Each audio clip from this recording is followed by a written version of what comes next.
Johan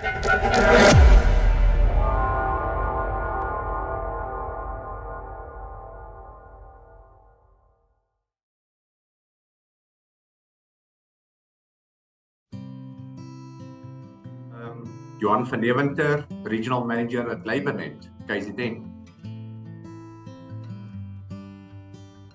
I matriculated in 1993 in Kempton Park at Birchley Hoërskool. I then went on to study at Tshwane University of Technology. Back then it was obviously known as Technikon Pretoria. Started my studies there in 1994. I achieved 2 qualifications at Technikon Pretoria, my human resource management as well as my public personnel management. And then after that, I did my advanced labour law diploma at Rand Afrikaans University, or RAU as it was known.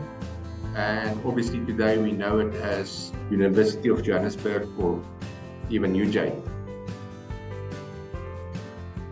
My first job was as a labour law consultant at Manpower Labour Consultants, and they were based in Centurion. My job involved consulting with clients on a daily basis in labour relations. After a short while, I also became a facilitator for training in labour relations programs for Skills 2000, and Skills 2000 was a subsidiary company of Manpower Labour Consultants. I worked at Manpower Labour Consultants for about 4 years, and then after that I opened up my own consulting firm, labour law consulting firm. It was called KZN Consulting. I owned that for about 3 years, and then my paths crossed Laboret, so to speak, and I then joined Laboret in Johannesburg. After about 6 months with Laboret, I transferred down to Durban KZN to head up the Durban branch or Durban office, which was in Pinetown at the time. And yeah, just a little bit of information. I have celebrated my 20th work year anniversary with Laboret now in February this year. My current position is Regional Manager for KwaZulu-Natal, and I look after the KwaZulu-Natal clients and all the offices that we have in KZN. Changing the world of work. For me, it would have to be to give people a reason to come to work, not just a place to go to work to or for salary. When we provide people with a reason to come to work that they care about, they will love their jobs and they will live the company values and do their best work because they want to. That will result in the team finding ways to bring our shared vision to life, and in return we will connect with our clients on a deeper level for ultimate loyalty.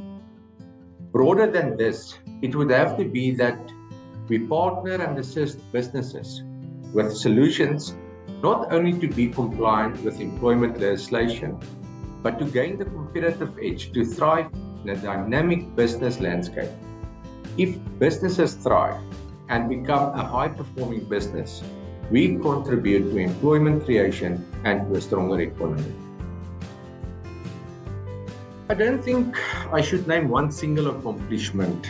I would have to say that I am proud of all the accomplishments of the past 20 years, no matter how small, as they are all building blocks in what we have today. And as we say at Laboret, we must celebrate all wins, big and small. And I think every day, every small accomplishment, everything that you achieve, that you have set out to achieve, is one step closer to your goal. And therefore, I would not like to single out a single accomplishment, but to acknowledge all of them, so to speak.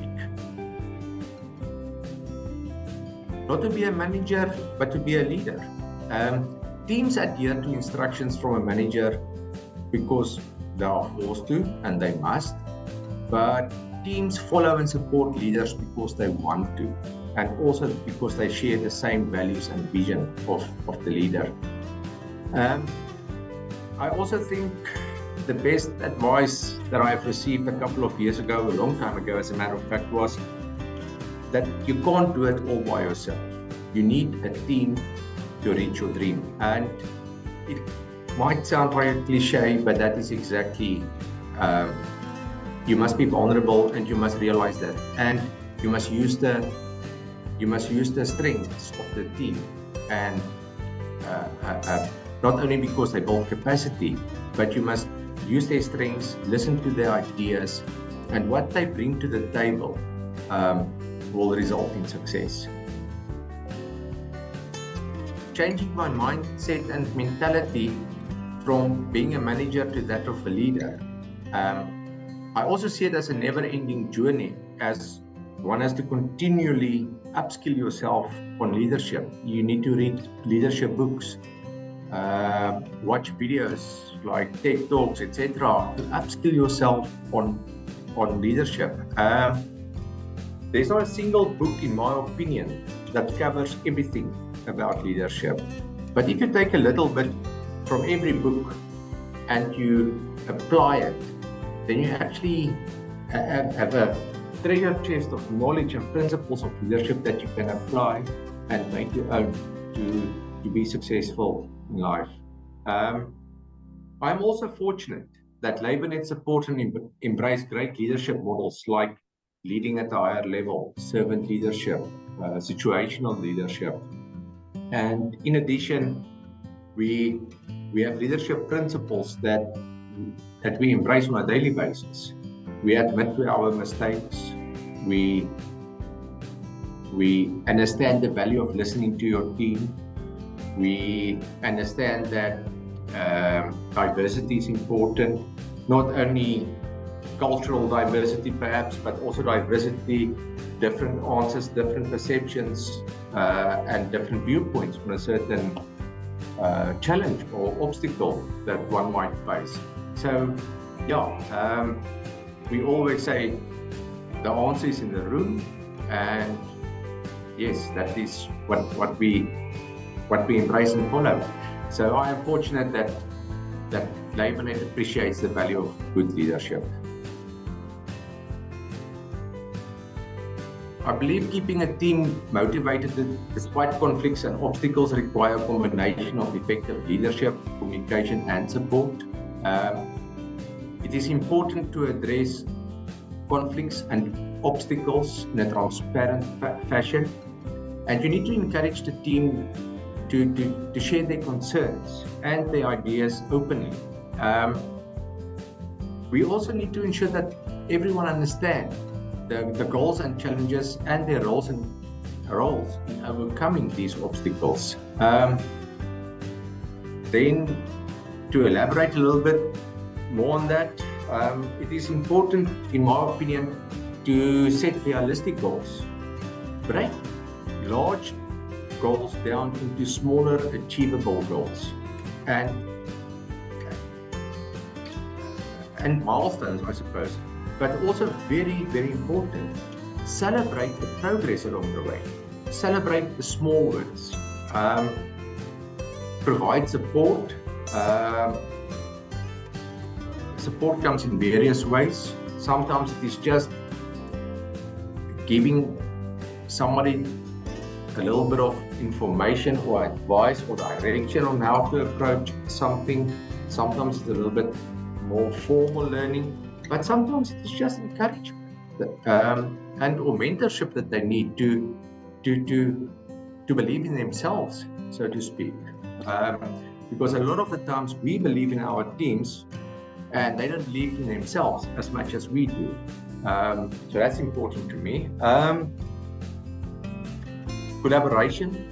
I'm a firm believer in collaboration, and collaboration creates an environment where team members support each other, but they also help each other to overcome obstacles. And then obviously if there's collaboration, there's sharing of knowledge, skills and best practices. and we try not to reinvent the wheel. Lead by example. It's not necessarily that you must do the work and do it yourself. It might involve that, but leading by example is also showing your team that you have the confidence in them, that they can overcome the obstacles and challenges, and that is quite important to me. Continuous learning and growth of your teams, very important. The ability to be flexible. And what I mean by the ability to be flexible, yes, we all have a game plan and we have a strategy. And sometimes you need to hold the line and just not knee-jerk, so to speak. And you need to believe in the cause. But sometimes in life, you just need to review, and if needed, adapt your plan, adapt your strategy, because you don't know what tomorrow holds, so to speak. And then also very important to me is to promote, we call it work balance, but work-life balance as it is known. You need to keep employees motivated. And you need to prevent them from burnout. And because sometimes we see it quite often in Laboret. We are so dedicated and we are committed, and that's great. But it is not sustainable in the long run. And employees need to take their leave to prevent burnout, because a burnt out employee, it's not good for them and it's not good for you. So yeah, it's a balance. I think all of the above, that is, if you get that right, then the obstacles become much smaller that you have to overcome.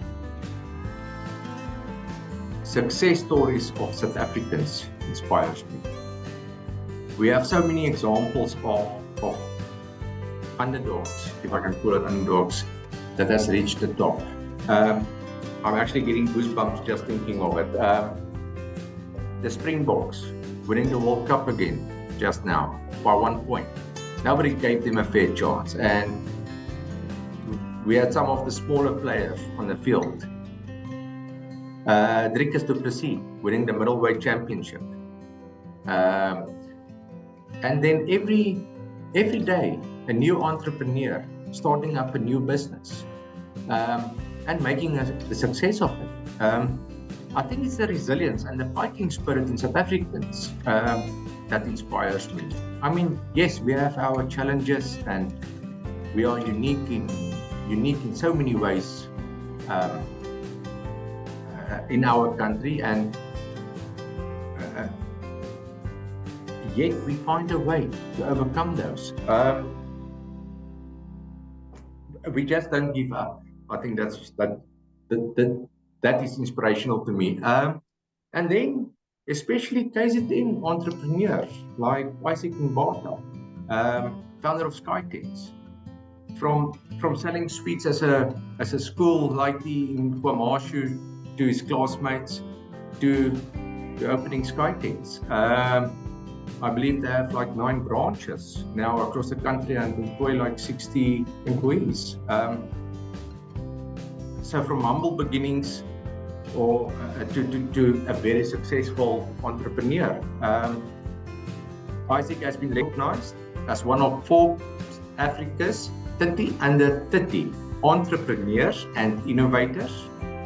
He was a candidate for the Africa Choice Awards Young Entrepreneurs of the Year, and he was presented with the Standard Bank Entrepreneur Resilience Award in 2022. Another name that comes to mind is Jonathan Liebman, who is the founder of Perpetuity and co-founder of Flow, which is a SA-based online real estate company with a focus on creating a community for millennial renters known as Generation Rent. So Jonathan has been in business since he was 15 years old, and he was involved in running nightclubs, a mobile coffee stand, he had some laundries, and then his fifth business was Perpetuity, and that is obviously the most successful one. He is described as notorious for being a property disruptor and innovator. Jonathan was also awarded the Forbes 30 Under 30 Africa's Best Young Entrepreneur in 2013. So from humble beginnings to just going for it, never giving up. And I think that is the point I want to illustrate. Our entrepreneurs are resilient and they have a fighting spirit. I am truly optimistic about the future of business in KZN. I believe we can overcome the current challenges and the environmental issues that we are facing. With proper policy implementation and management, that would lead to sustainable use of our natural resources, including water management, sustainable agriculture, and conservation of biodiversity. I think we should embrace opportunities to ensure sustainable development and economic growth. The opportunities to ensure sustainable development and economic growth based on the province's current trends and needs. We are currently seeing the development and maintenance of critical infrastructure, building of bridges, intersections, roads, public transport system. I believe there's huge upgrades coming on our water and sanitation infrastructure, and also on the digital connectivity front. So I am optimistic. I believe all of that will improve the quality of life of the residents of KZN, but also for business owners and operators in KZN. My vision for business in KZN, I would say, is a balanced approach. I would like to focus on what is in my circle of control to assist the KZN economy and economic growth. Emerging SMEs, small medium enterprises in sectors like the agriculture, manufacturing and tourism could help stimulate the local economy and create jobs.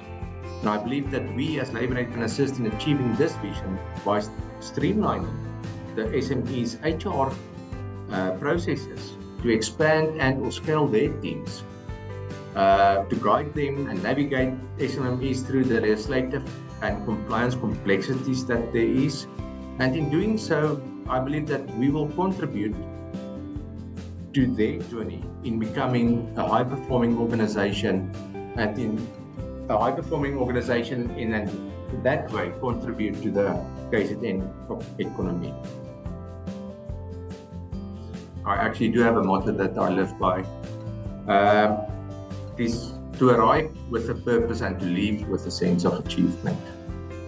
This does not only apply to my professional life, but to all aspects of my life.